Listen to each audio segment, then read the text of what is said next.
I'm trying to get the photos. There we go. There we go. So I can do it on my Apple phone. I can put the background on my Apple phone, but for whatever reason on the Samsung, it wouldn't let me do it yesterday. Well, good morning, my beautiful people of YouTube. I'm Bullhorn Betty, and we cover true crime. Today, we are covering the case of the quadruple homicide out in Lake County, Tennessee. This is just an unspeakable crime that has transpired, and it all started with an abandoned baby at some 20 to 40 minutes away from where all of these victims behind me were ultimately discovered. Good morning, everyone. Unicorn, it's nice to see you. Me and you. Dawn, Kathleen, it's nice to see you. Melanie, Outer Banks, good morning, ladies. Good morning. I hope you are doing well. We do have some information, and I know that my audience is probably going to be informing us within the chat. Good morning, Panda Bear's mom. It's nice to see you. SRK, Bookworm. Hey, hey, hey, hey. If you guys have not been here before, please consider liking this live as well as going over there and subbing up if you haven't subbed up. You're not going to be able to communicate in the live without first subscribing to the channel. Subscriptions are free. However, if you would like to do a little more support for Bullhorn Betty, we do have the options of memberships, and that is just a monthly contribution to help our work and keep the channel alive. It's nice to see you, Deanna. Christy, hello, hello, hello. What a devastating case we have here. And this case, in all fairness for me, was kicked off by Smiley's Stories World. She had posted a photo of an abandoned baby on her YouTube channel, and many of us saw it. Hey, Gigi, it's nice to see you, love. It's nice to see you. And so I think many of us, when we first heard the story, I can tell you what my initial thoughts were. Right, wrong, or indifferent. You hear an abandoned baby somewhere, you're thinking parents that no longer want to be parents, right? For a variety of reasons, whether it's substance abuse, homelessness, other reasons, but at some points just don't want to be parents anymore. So I think when we heard about this abandoned baby being left at somebody's house, I think initially it wouldn't be too surprising to think that that would be some of the initial thoughts. But little did people know that this was so much worse than a child just being abandoned. This child had parents that loved her very, very much. And the reason why she was abandoned is because her family lost their life. So I think initially, no matter what the story is, what the situation is, we knew it was going to be one of two things. Either a substance abuse type of situation, deal gone bad, burglary type situation, or it was going to be domestic violence. I think that this is kind of encapsulating a little bit of both. We have a suspect, which the suspect, as many of you guys now know, is Austin Robert Drummond. He is 28 years old. We've learned that he's recently has been let out from prison just shy of a year. I mean, September 2024 was when he was released. We are now officially in August of 2025. So he hasn't even been out an entire full year. Now, a lot of the information out the gate was, a little skewed. So we heard about this Austin Robert Drummond, and one of the first questions is, who is he and how is he related to the family? Nobody really knew of it from the outside. Now, of course, the people inside this story know who this guy is. We knew that this was ultra personal and that this was somebody they knew. We knew that without any other information than just the fact that 4 family members were unalive. I mean, there's and a baby that obviously, and it does make sense. It does make sense. It sounds like this guy, we're going to get into it, but it sounds like this guy knew the family. He's been around a lot of the family kids from all sides of the family. And everybody has spoke very highly and said this is a surprise to them. He's a nice guy. They don't understand what this is about. We've heard that this, from Nick Barris, it appears that this was a hit from some type of substance deal when this guy was in prison. It sounds like this family. Now, this is what I'm getting from the Nick Barris post. Now, I don't know how much of the information that he's talking that might be speculative or factual, but it sounds like this. There was some type of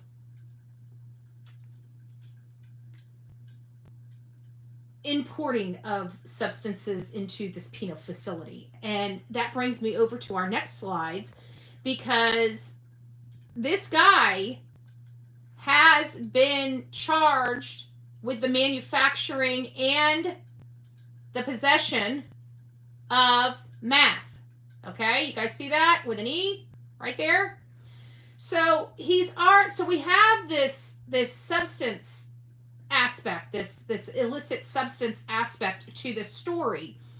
And we also have, even in 2023, a firearm conviction here by a felon. So he's not new. He knows he's not supposed to have a firearm, but constantly and consistently, even after after getting out of jail, continues to go back to the handgun.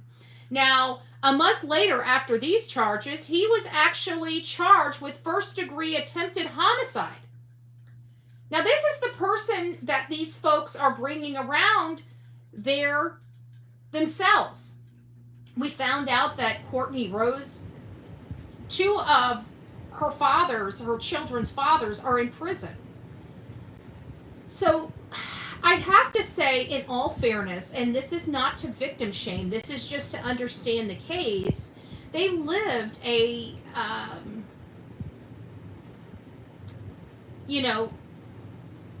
problematic lifestyle. All of them did. And maybe that's just the way of life. There's a lot of people that live that lifestyle and nothing ever happens to them. Nothing ever happens to them. But this is something where we're hearing that the sister, Cortney's sister, was a correction officer, fell in love with this Yahoo, ended up losing her job. They're not supposed to have any contact with these people, I guess, for 2 years afterwards. They were in a relationship. I heard that she was arrested as a part of this. Now, this is all speculative because I haven't fact found the information. So this is stuff I'm hearing. So do your own research with the stuff I'm telling you guys right now. Definitely an avenue to look down. Hey, Lisa, it's nice to see you. Hey, Jude, it's nice to see you as well. But it sounds like it was her sister that brought this violent criminal kind of into their sphere. Would this have ever happened had this animal not been introduced to this family? Obviously, maybe not this family, but he still has the tendencies. So I do believe he would have been convicted of something like this. I mean, it was just based on everything we're seeing in 2023. You can see that this is the road he's going down. So my question is how in the world, again, Tennessee law. I try telling you, we need tougher. This is Tennessee. Now, I've beaten up Tennessee a lot. You got to give them opportunities to make corrective action. I think this latest action from Bill Lee, he's really increased a lot of penalties, especially with our children and the crimes against our children in the state of Tennessee. And so we're very appreciative of that. A day late, dollar short, but no less movement in the right direction on these causes. But it's not enough. And I say that over and over again, it's not enough. Tennessee is not the tough on crime state that we would like. It just is what it is, and they can argue with me all they want, but they're the ones that are being denoted on my channel more so than any other state. So we have to, understand this. And why is this guy able to get out of prison with these types of charges? Entering contraband into a facility. This is all from 2023. This man should have had, with all these charges that he had, he should have been in jail for at least 10 to 15 years. How in the world is he walking the roads in 2025?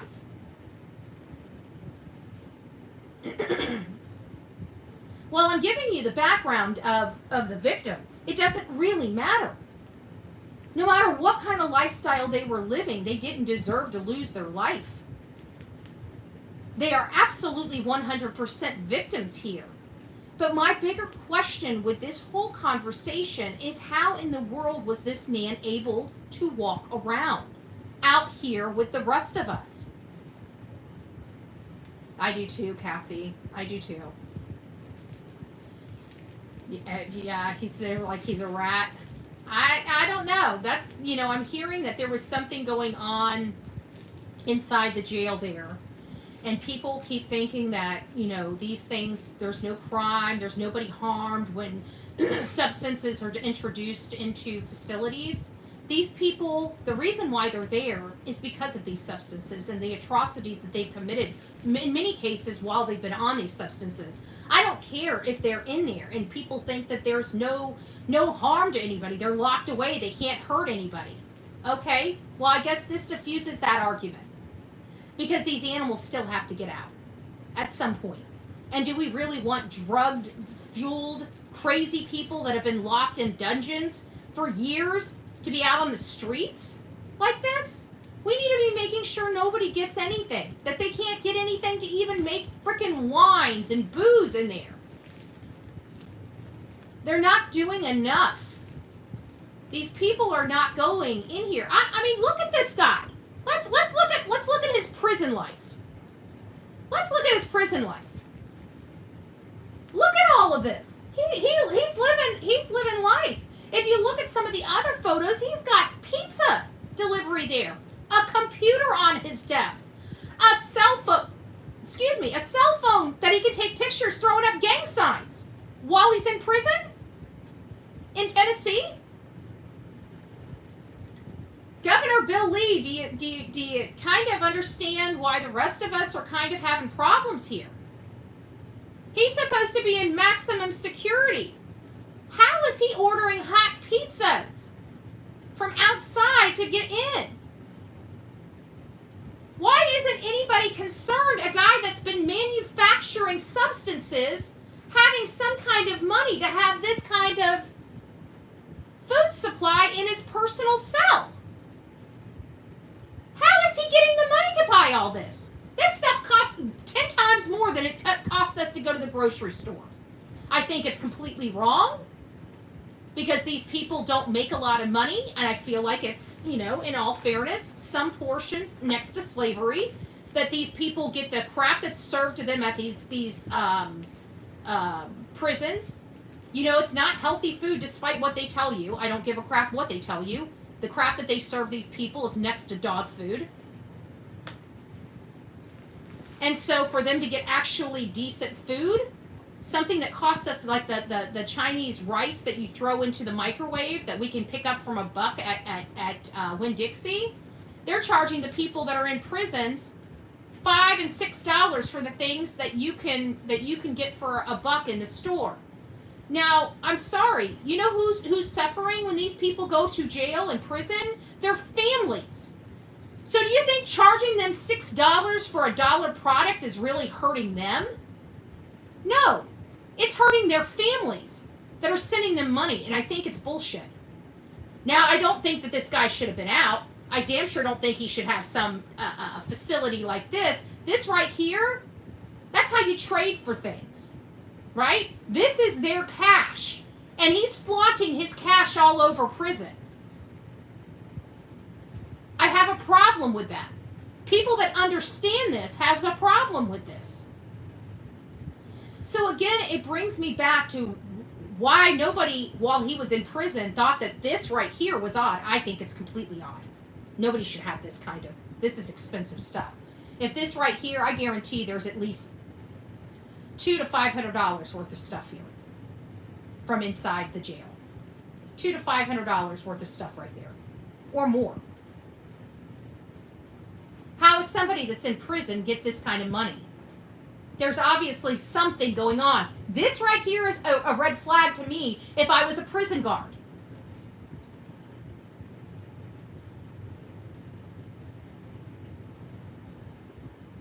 So obviously he was committing crimes while he was still in prison. So he didn't learn his lesson, and then they take this violent criminal that's a felon that loves to have guns on him and other firearms and throws him out there into the world with the rest of us. It says, sink or swim, bud. So, courtesy of the state of Tennessee, now we've got 4 victims and an abandoned baby that lost her parents.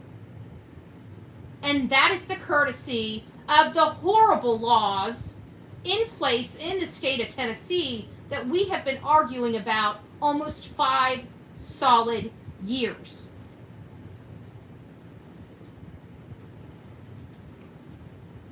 We would love to be easy on crime, and I think that they go overboard. I think that nonviolent offenders sometimes do more time than violent offenders, and I've got a problem with that. Do I think that somebody that stole a Snicker bars 3 times needs to be going to jail into our prison system for 5 years at over $100,000 a head? No, I don't. I think somebody that has sticky fingers probably doesn't have money to put food in their mouth and probably needs a work release program to learn life skills. But again, our government knows what's best.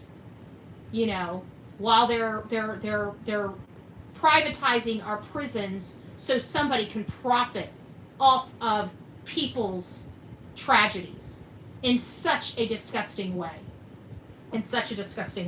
I don't think any prisons in our country should ever be. Now, granted, the quality of government-ran prisons are not the best. Well, you know what? That's our responsibility to change it. But what I find morally reprehensible is that anybody is profiting off of our prison systems. Okay? Like even the food suppliers that come in there, I know that they've got to make money and it takes them a lot of red tape to get through there, but not where they can charge, $6 for fried rice. But they do. And I think that needs to be reined in as well. There's a lot of work that needs to be done in our prisons, but one thing I can't stand is any private business profiting and making money off this, our prisons, our tragedies in our country. That should be ran by our government. It should be paid for by the people. And if they're not if our government can't handle maintaining our prisons, keeping them clean, and keeping our prisoners healthy, then we need to address the problem, our government. Shipping it to a third party to profit off of it is not, in my opinion, the way to go. You know what that ends up doing? Costing the taxpayers 100 times more money. Privately owned prison is a giant moneymaker. Yes, it is. It absolutely is. I'm all about, just saying it like it is. Do we need prisons? Yes, we do. Do we want them, ran well? I mean, let's face it. None of us want to believe our prisons are inhumane, right? So we're paying for it. We don't want them being able to have computers and being able to have phones where they can throw gang signs up and send them out to their people and make substance abuse deals while in prison. We don't want that. I can tell you that. How that happens in our prisons, I don't freaking know. But whatever it is, no. Our people need to be active. They need to be getting up at 6 o'clock. They need to be going to work. They don't need to be. Do they need outlets? I agree that they do need outlets. Even no matter how you look at this, they are in prison, but they're still human beings. They've got to have some type of outlet. If you don't have some type of outlet, like, watching a game, a football game or a NASCAR game, they can be unruly. Them having something to look forward to is it helps them not be so crazy. I know people, you may not understand it, but it is what it is. So you've got to give them some type of reward for being good. And I don't think those things should be taken away, but seeing a computer inside their dorm, inside where they sleep, I've got a problem with that. That should be only if they have done everything they're supposed to do. They have an area to go and use. Having a cell phone, it was clear he had a cell phone. I thought that was contraband. I thought that was contraband. And how is this stuff going on without anybody knowing about it? It doesn't make sense. Somebody knows something. And some people are turning the other cheek in these jails. I can tell you that. This stuff here does not happen. Now, granted, you get somebody that sneaks stuff. That's pretty good. But not at this level. Over and over and over again? I don't know. Hey, Mel. Thank you. Aw. She says, good morning, Betty, Delilah, mods, and chat. Please don't forget to hit that like button. Aw, thank you. Thank you, guys. I think the bigger question, we've got a lot of issues here. One is now that we're getting a look into his prison and just looking at that. And now, granted, I haven't been to prison, okay? The longest I've ever stayed in a local jail, I think, was a 36-hour stint. I've never been, charged or convicted with jail time or anything like that. The 2 DUIs that I was convicted for years and years ago. One was like 20 years ago. Whatever. I had probation, but I still, even though I haven't had these experiences, I know when something doesn't look right. Okay. I have been to a federal prison to see somebody. I know how much money I had to bring in quarters to feed the person out of the vending machines because of the slop that they feed them. So while I don't have the personal experience of being there, I have the personal experience of being with people that had personal experiences of being there. And I've had a personal experience. I remember one time I had a shirt just like this. It was yellow, but you could see the indentations of my bra strap. This is how picky they were. I was almost not allowed to go into this federal prison because they could see the indentation of my bra strap through my shirt. So I had to go out and I literally did change out in the parking lot, everything, and just flipped one shirt off, put another shirt on right there in the parking lot. It's a federal facility, so I guarantee somebody got a bra shot, but it is what it is. I was going in, So I had to change my shirt. But you had to bring like literally $20 in quarters.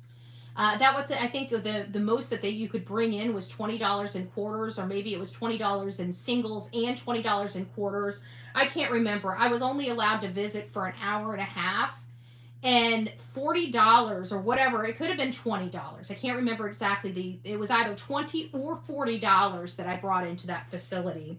And that whole amount of money was literally spent in that hour and a half. Every penny that I brought in with me. Now, I want to ask you, do you think that's fair on the families? Do you think that's fair on the families? The families did not commit these crimes. But the families do have an obligation to take care of their own despite their walk in life. My story could be a lot different, There were times I got behind my wheel. I can sit there and speak about it now. I do not believe in drinking and driving. Did I do it? I sure did. Could I have killed somebody? I sure could have. I was one of those lucky people. The only person I ever hurt was myself. So, we got to look at that. But this person here, not having all of that stuff in a bin, knowing that that's hundreds and hundreds of dollars, never once questioning where all that money was coming from. I spent at least $500 to $600 a month on commissary for my husband. There you go. That is a racket to me. That is profitizing off of somebody's tragedy in huge ways. Huge ways. I think it's wrong. But either way, again, still a red flag. I think anybody that has been in prison would say, this right here, that's their cash. So he's flaunting all of his cash around. I want this done. What do you want? 5 boxes of ramen, no problem. You see what I'm saying? It sounds crazy. It sounds crazy as all get out that ramen noodle, a package of ramen noodle is jail cash. It is. Charge you just to connect to the person on the phone plus minutes. Yeah, it's ridiculous. There's no need for all of that. It doesn't cost that much money to run those systems.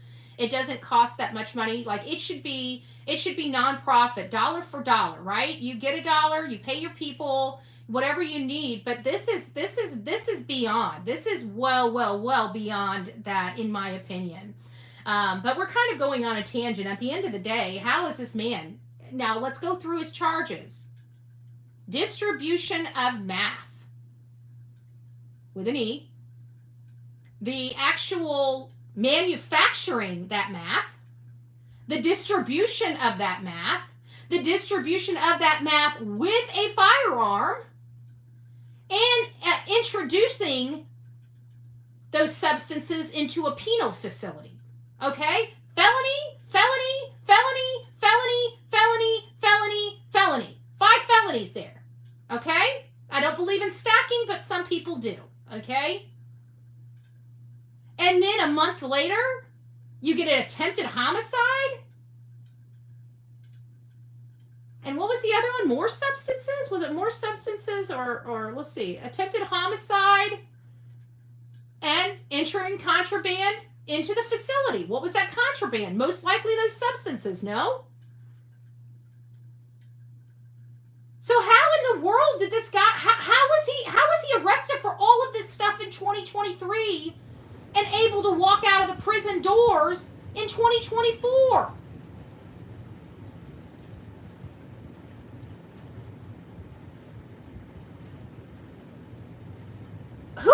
Was he out on bail? Because it doesn't even see, it says filing date, November. It doesn't seem, maybe we should go into them and see it. Maybe I'll check it out. Go into there and see where we are. Maybe he was out on bail. But how do you let somebody out on bail that's been charged with it? He was on bail. Attempted murder. How do you let somebody out on bail with that kind of charge? Is our our judges and our prosecutors this dense that they don't process that this guy is what's going to stop him from going and finishing the job?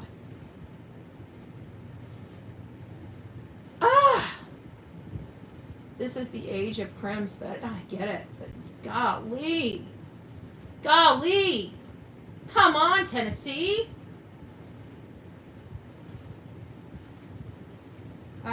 Tennessee's got to get it together. They got entirely too much violent crime in their state.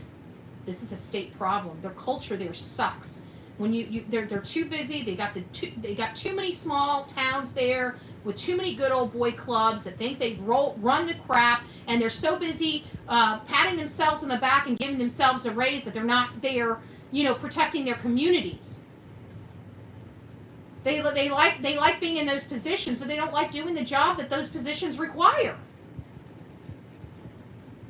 And I don't want to paint with a broad brush, but I kind of am. And so for all the good councilmen, county commissioners, state senators, and Congress, for the good ones, God bless you. But I can tell you, I've personally been talking about the state of Tennessee since I've made it to these platforms. And still, we're barely getting the needle moved in the criminal law aspect of their state. And that's scary. They're inviting violent crime into their communities, and they're not holding the violent criminals accountable. They're just throwing them back out on the streets. Why? Because they're too broke to house them. Let's talk about it. Let's talk about the reality of the situation going on in Tennessee. It's a money problem. Where's the money going? It's not that they're not collecting good money. Sorry, my best friend.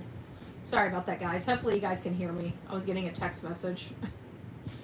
Thank you, guys. They're in prison now, but I'm sure living like nobody should be living like that in prison. That guy looked like he was living high on the hog. Looks like he was living better in prison than he was living outside of prison. Does that really keep violent criminals from wanting to go back to prison? That kind of life? Come on. Tennessee's got to get it together. That, what I just saw in those photos, that was bull junk.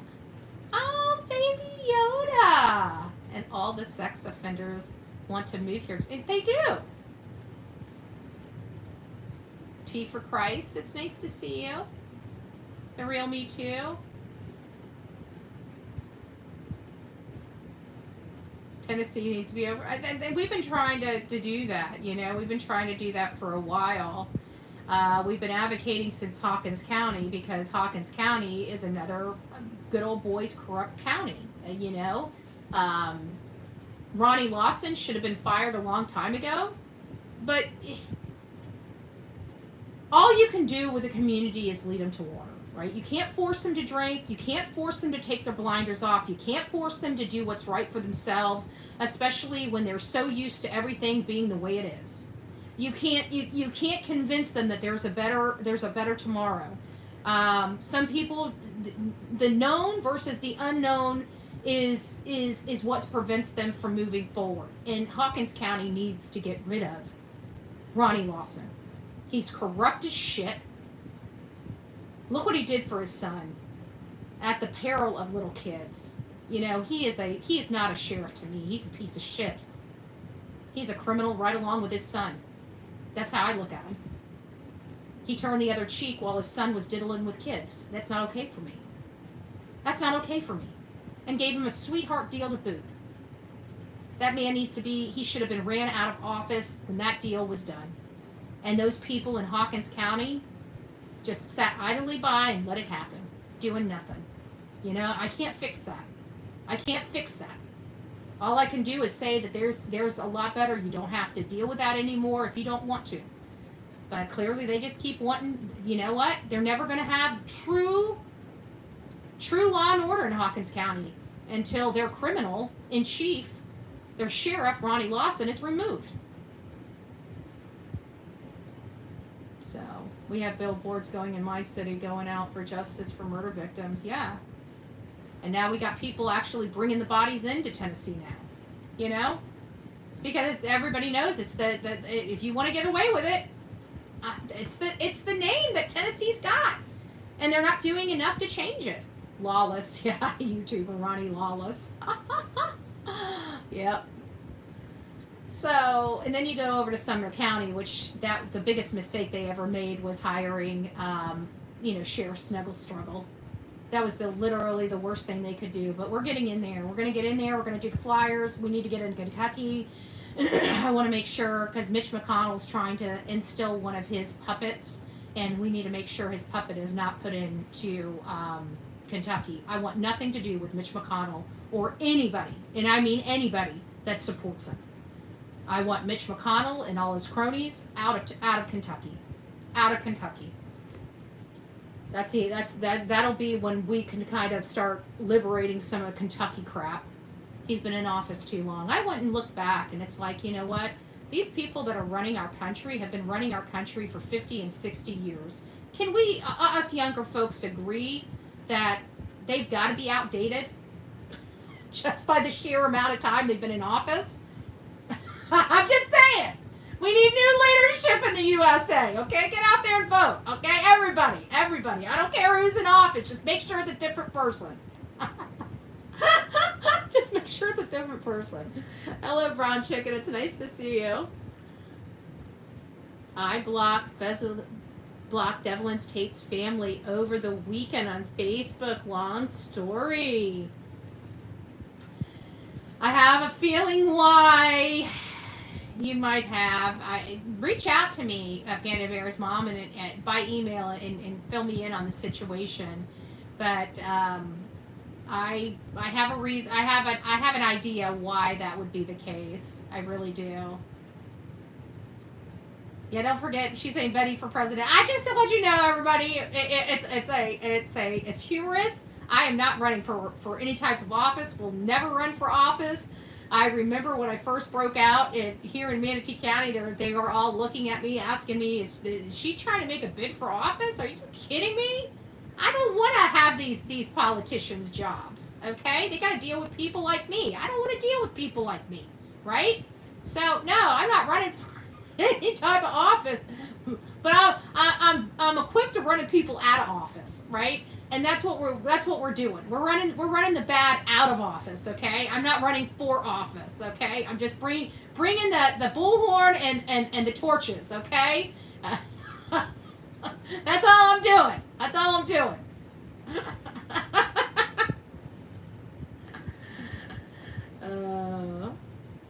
So I know we kind of got on a tangent with this guy, and at the end of the day, we are trying to find any information related to Austin Drummond, which is the man behind me. There's also this truck, okay? This is James's truck.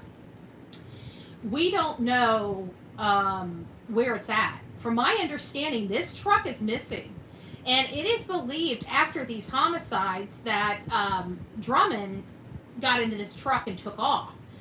But we're getting reports also that this Audi, this 2016 Audi, which has front panel damage, driver's side front panel damage on it, and you see the license plate here, they're saying, some of the witnesses said it was this vehicle here that most likely dropped that, abandoned baby off. They believe it came out of this car. So that means that he had already just, got rid of this truck somewhere. Where's this truck?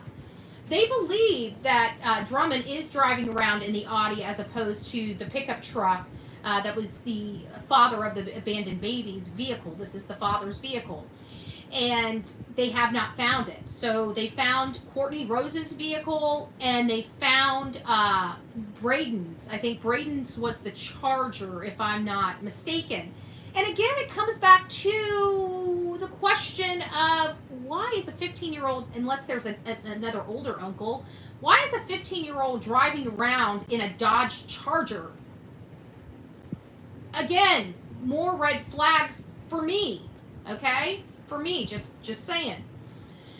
So I'm very, very much questioning what's going on here. I told you guys that, this may have some, we were speculating at first that this may have some tendencies of Matthew Guerra and Savannah Soto. It looks like, again, this guy was related to the family. So we have the familial dating a family member. We're hearing one of two things. We're hearing this was a hit over a bad deal inside the penal system, which again should never have happened. That guy having that much crap in his area, that should never have happened. This is insanity to me.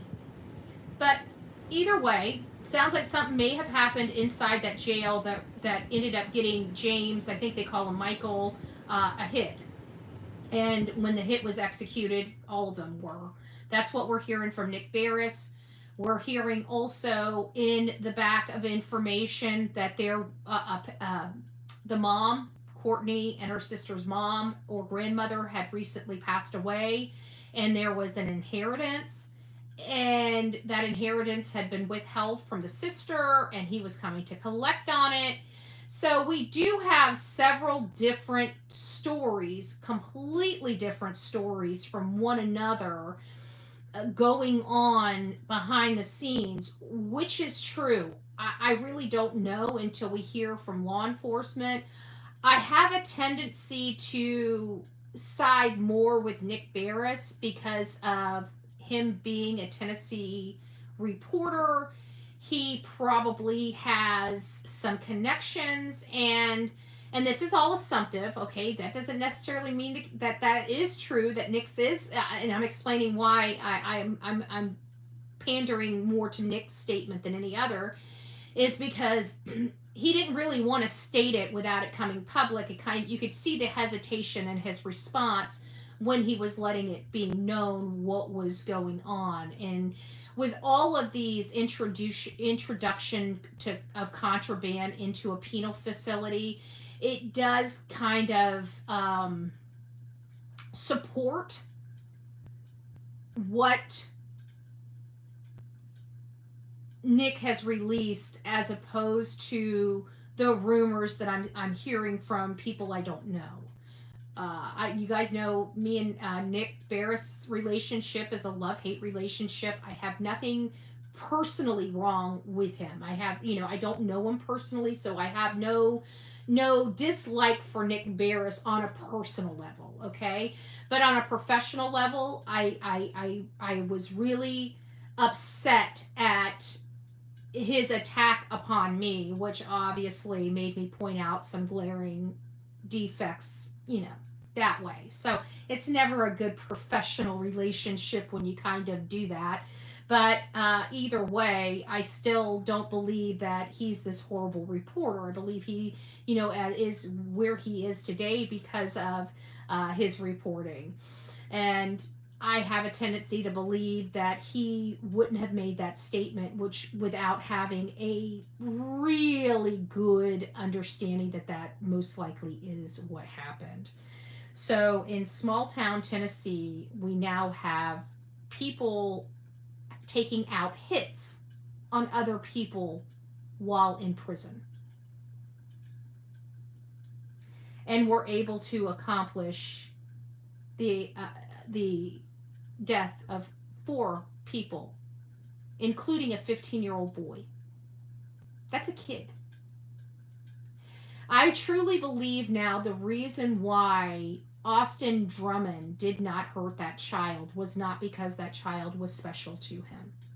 I truly believe it's because he knows the code.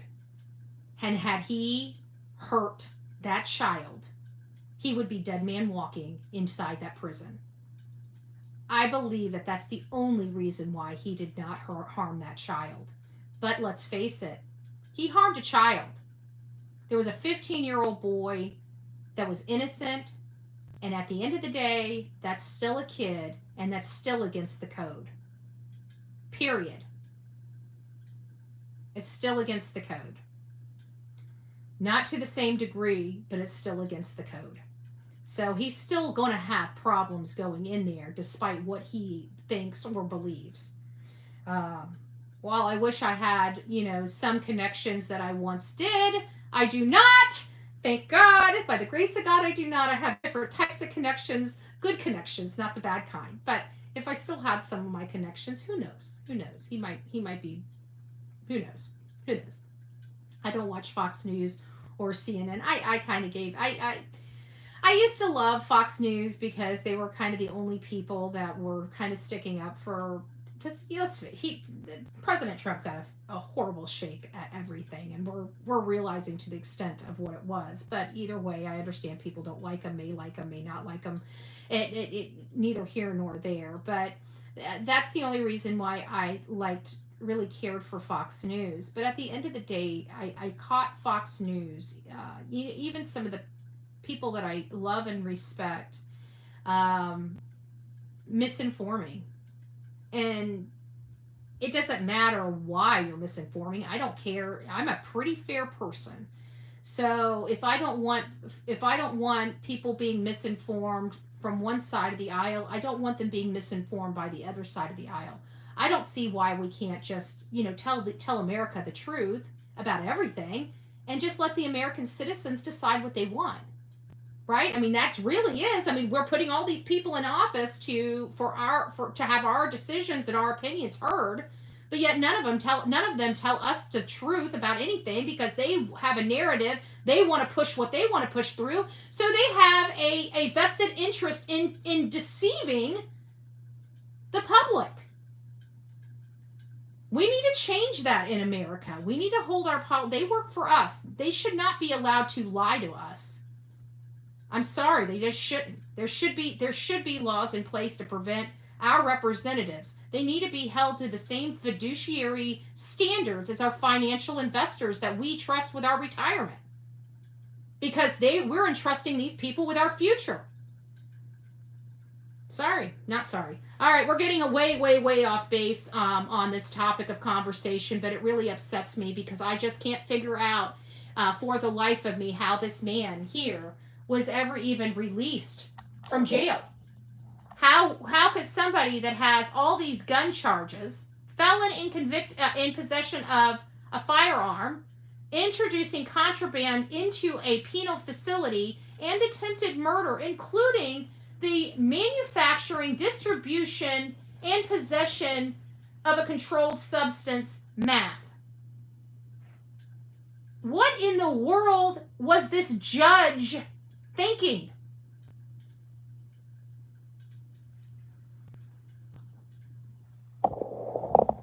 What was this judge thinking? These are serious charges. You don't put a violent offender like that back out on the streets with law-abiding citizens, the state of Tennessee. You lock their ass up. No bond, no bail. If they win, they get out. If they're convicted, they get time served.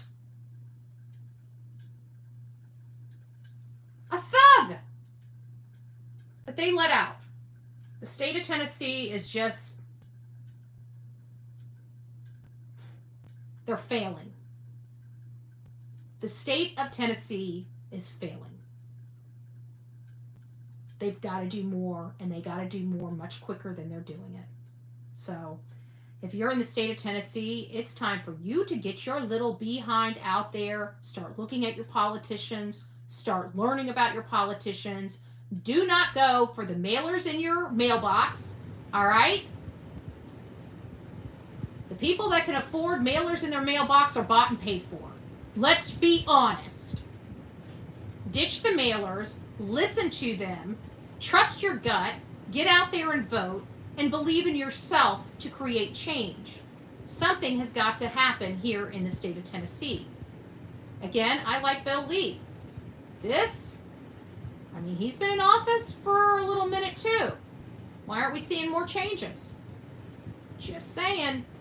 All right, guys, rock it out with your coffee beans out. Don't forget to be fearless. If you see something, say something. An ounce of prevention is worth a pound of cure. And until next time, please be safe, but more importantly, kind to one another. Guys, I want to remind you, I'm dropping all day long videos, little shorts on TikTok.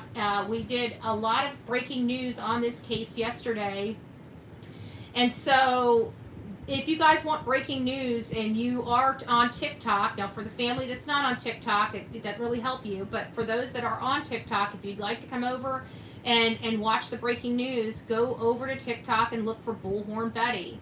Bullhorn Betty, I've been dropping a lot of videos that you guys don't get to see over here, and we break news very quickly over there. I'm able to break news over there in under 10 minutes. It takes me almost 10 to 15 minutes just to set up a live on YouTube to break news. So when I'm breaking news and I can't break it quick enough on here, I'm going to go to the path of least resistance, which for me is TikTok. So if you haven't signed up for me at TikTok, please consider going over there. Don't forget, as you guys are leaving, to hit the thumbs up button. We're still collecting money for the umpteen legal expenses I have. I know that it's slowed down a little bit, and in all fairness, it's because we don't really have the need yet. But when the bills start coming back in, or we start having to go to the appellate court, then we're going to have to start dropping money very, very, very quickly, and we're not going to have a whole lot of time to raise the money. So if we can just keep that, that would be great. If not, again, we'll work through it. We always do. God is good, and God takes care of us and makes sure that we have everything we need. Maybe not everything we want, but we definitely have everything that we need. So, and part of that is you. So I appreciate it. Rock it out with your coffee beans out. We'll see you probably later this afternoon and over the weekend. Oh, I got to order my chicken cordon bleus. Okay, guys, I got to go because otherwise we're not eating tomorrow. I'll talk to you later. Love you, and God bless.